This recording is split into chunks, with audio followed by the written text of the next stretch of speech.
Sejam bem-vindos ao programa Ecologia em Ação, desta feita com uma apresentação sobre a nova lei ambiental do estado de Santa Catarina.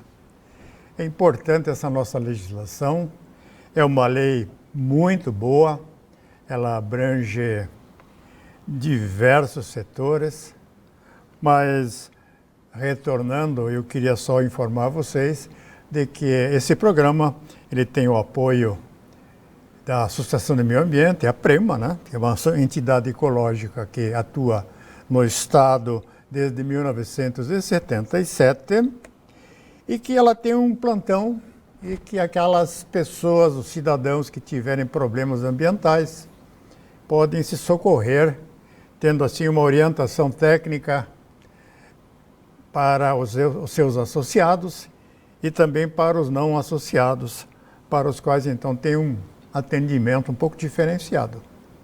Mas é a entidade que se coloca à disposição de vocês. Não se acanhem, qualquer denúncia é mantida no sigilo. A pessoa prejudicada, impactada, não é identificada, ela fica protegida e pode apresentar então a sua denúncia para nós, para a entidade, que o nosso jurídico vai fazer a respectiva demanda, dependendo de cada caso. Vamos continuar então?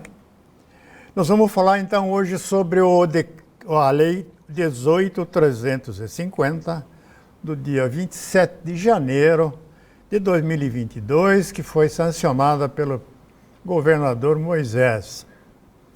Muito interessante essa lei, importante.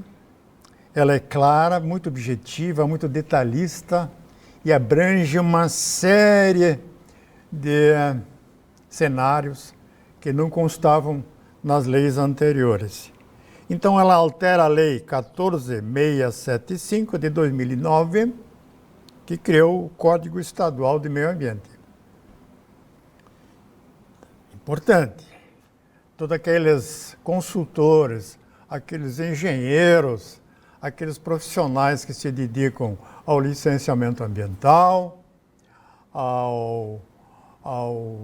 laudos técnicos ambientais, os processos de supressão de vegetação e de recuperação de áreas degradadas, eles devem se ater a essa legislação para que os seus processos virtuais nos órgãos ambientais, como IMA e a SAMA, possam ter um bom andamento e agilidade.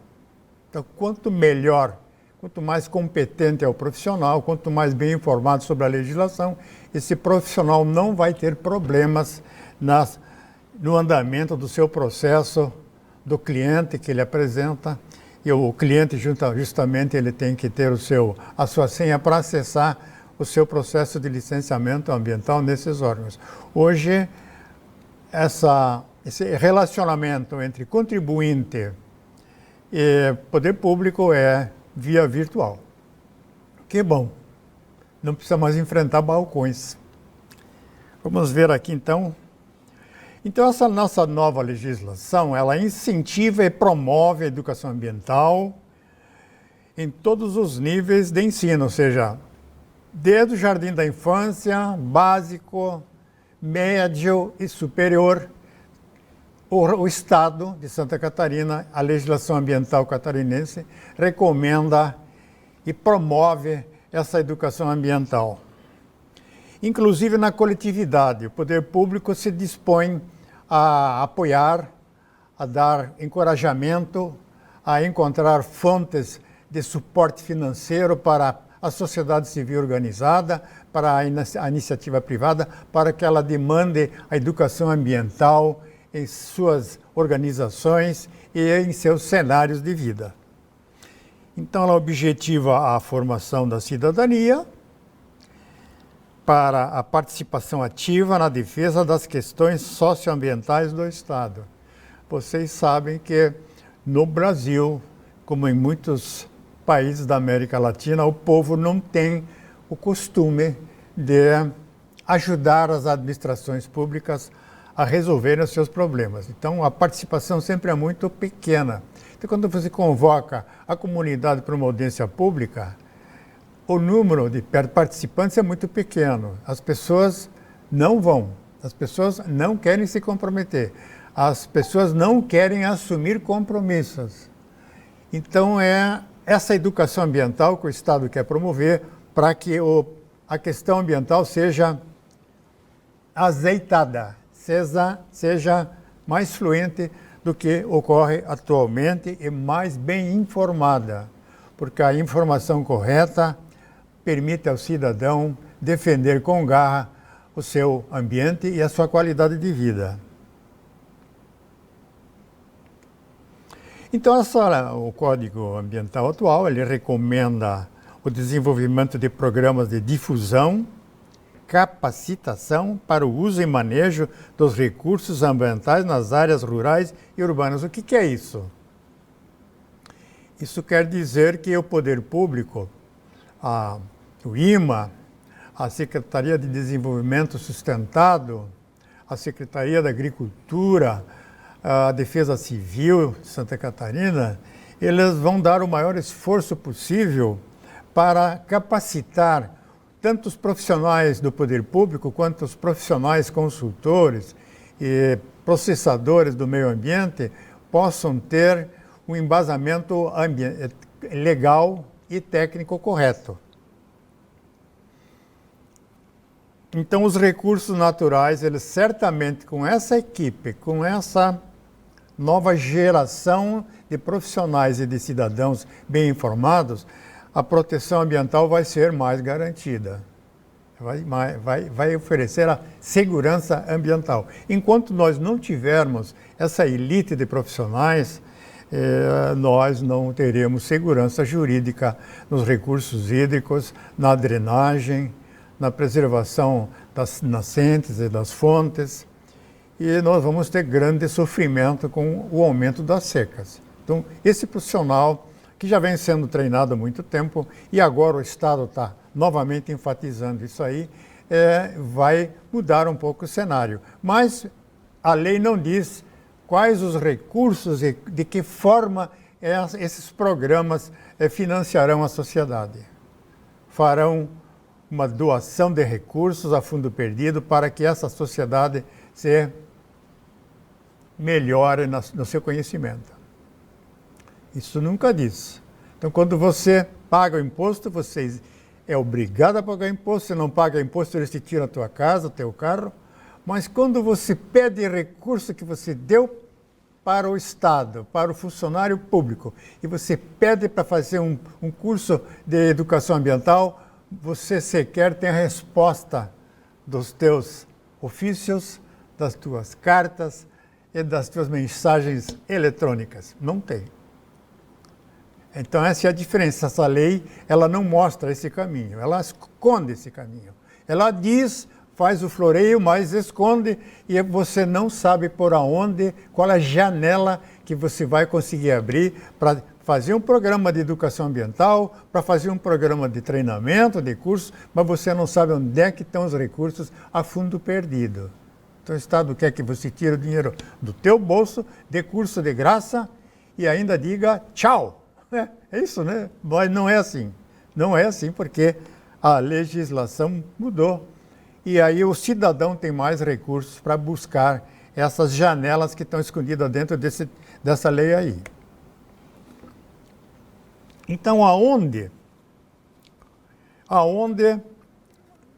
jogar a informação técnica, implementar o profissional, onde é que isso deve ocorrer?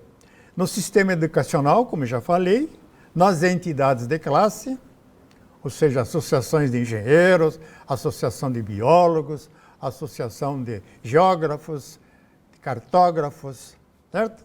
Esse pessoal, então, tem a possibilidade de receber recursos a fundo perdido do Estado para a educação ambiental e para a implementação, a capacitação técnica. Nas ONGs ambientais também, são entidades que não têm recursos próprios, dependem de doação dos associados.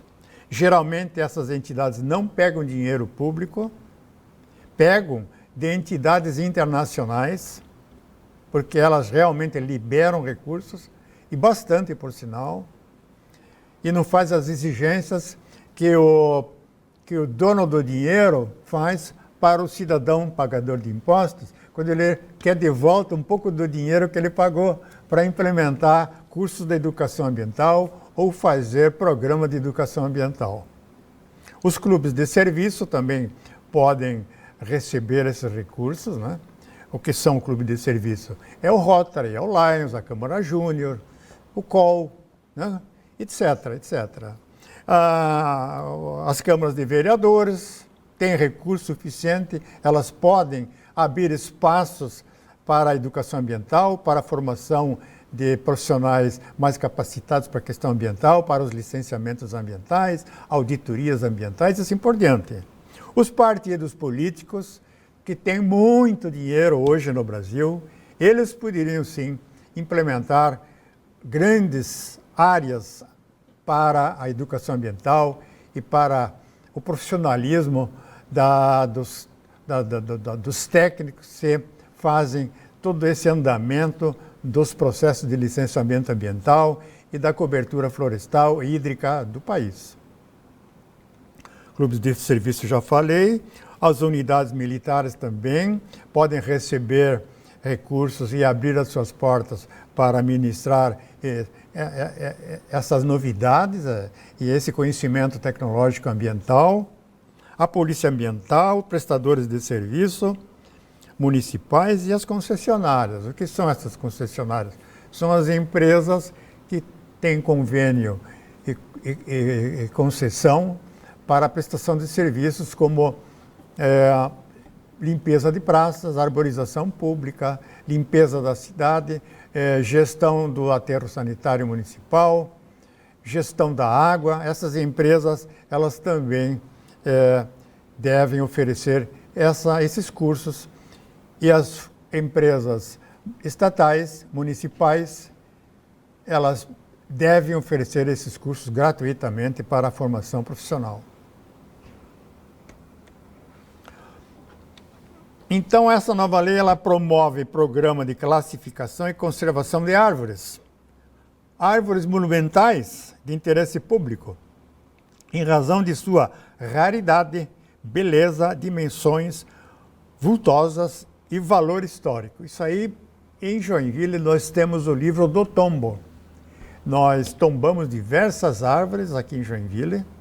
A sociedade não conhece essas árvores. Nós temos uma árvore tombada lá onde era na esquina da Rua Príncipe com a Rua Princesa Isabel. Lá tinha uma árvore enorme, um flamboyant gigantesco, lindo, cartão postal, que foi tombado e foi morto.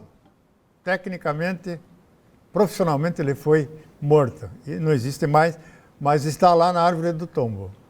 Nós temos outras árvores monumentais em Joinville, como uma paineira na Rua Jerônimo Coelho, lá onde tem uma autoescola, uma paineira fantástica, muito bonita, de grande porte. Nós temos nas nossas praças outras árvores fantásticas que deveriam ser tombadas, preservadas e mostradas, etiquetadas para a observação e conhecimento e educação ambiental do povo e dos turistas. Então, a legislação abre esse espaço, valorizando essas árvores fantásticas nos municípios.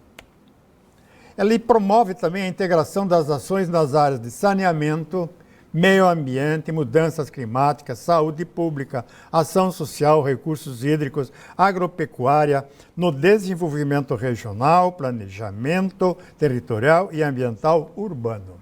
Então, a lei recomenda, integrem-se para que um setor não faça uma determinada legislação ou apresente um determinado procedimento, ignorando os demais parceiros que também se envolvem na questão. Então, esse encorajamento é importante.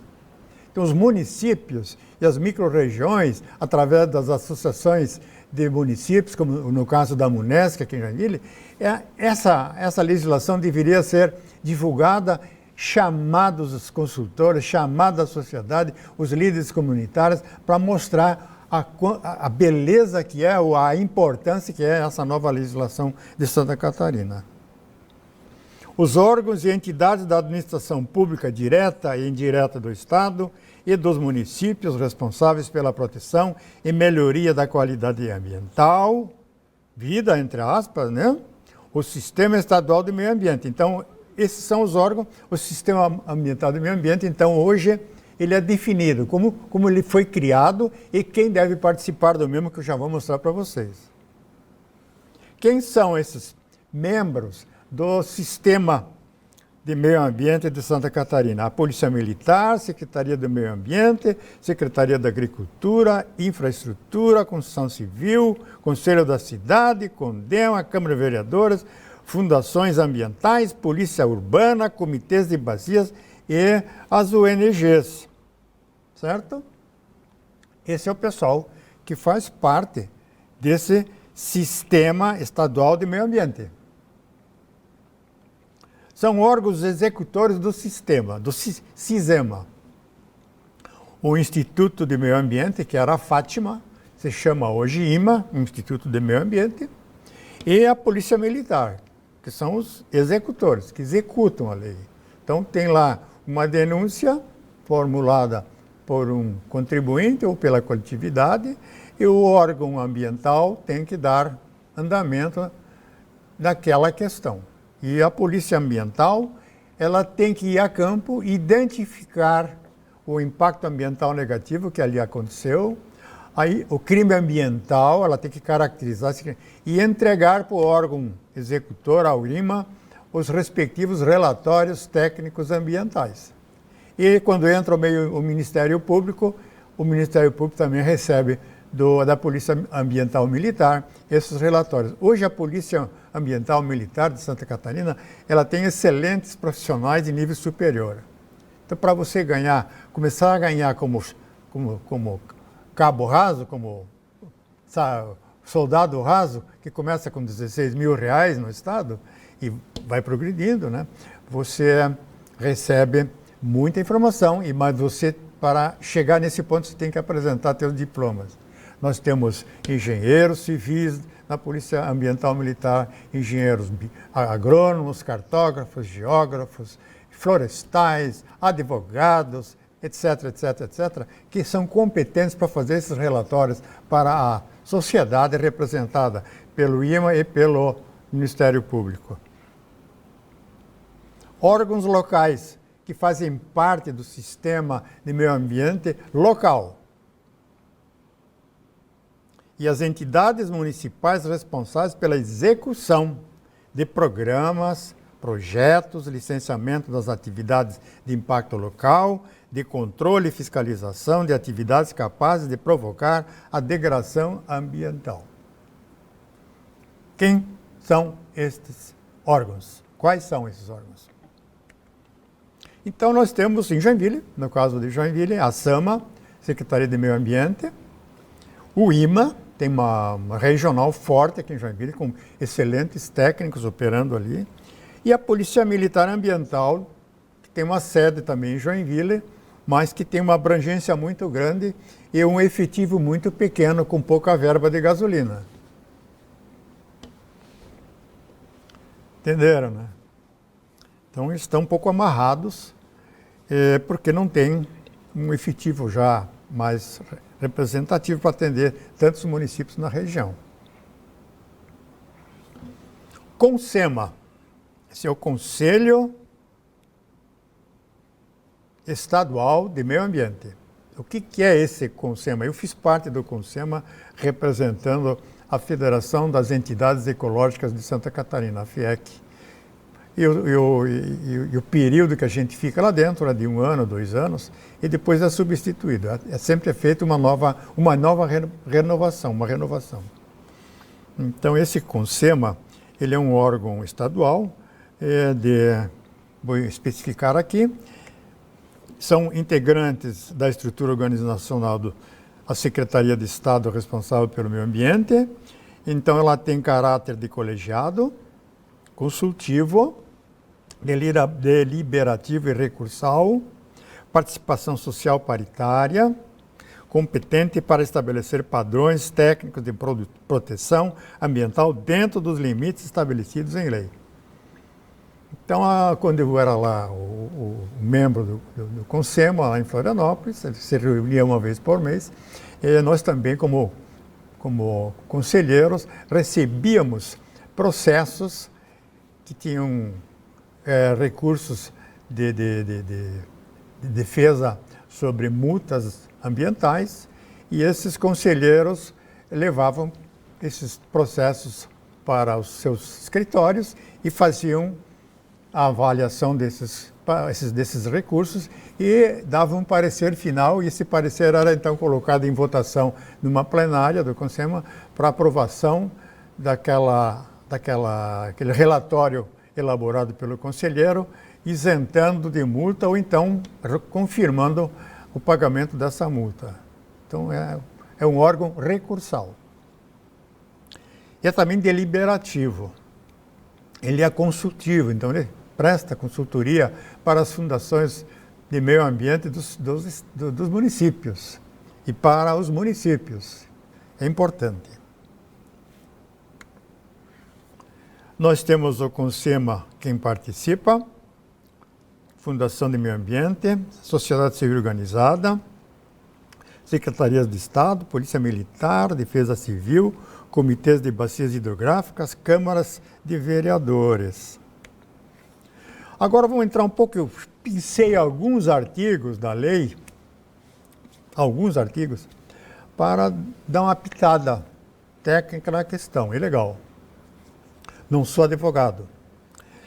O empreendedor pode solicitar de forma fundamentada, no prazo de 30 dias, após a emissão da licença ambiental, que pode ser a LAP, LAI ou LAU, é mais a questão aqui da LAU, a revisão das condicionantes desta LAU, condicionantes ambientais, ou do período de sua aplicação.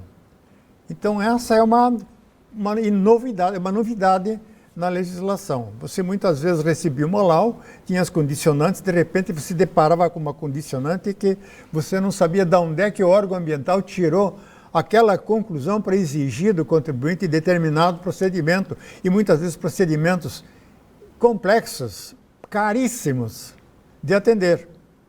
Então esse artigo 29, parágrafo 11, possibilita isso. Então os consultores que estão aí assistindo ao programa podem dar uma olhada e conferir isso aí. Ver se é verdade, né? Ver se é execuível, né? Eu acredito que sim.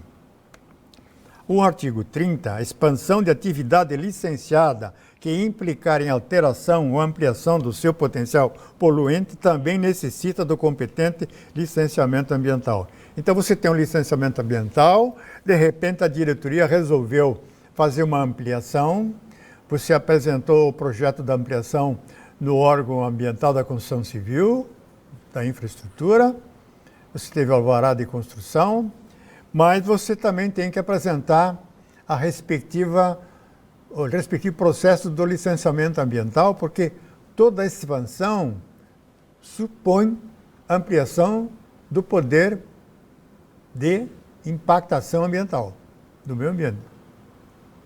Então, isso é importante que se preste atenção e que se analise bem esse procedimento.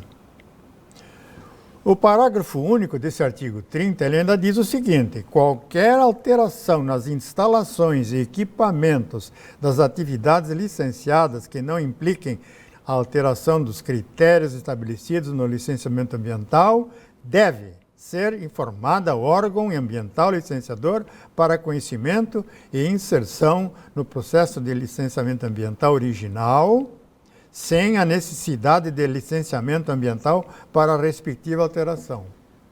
Então aí você comunica, você fez uma alteração, você trocou máquinas, você acrescentou um filtro manga no teu processo, você comunica ao órgão ambiental, ou se você desligou um forno, ou se você deixou uma câmara de pintura inativa, você comunica isso virtualmente pela tua senha no processo que você tem dentro do órgão de licenciamento ambiental.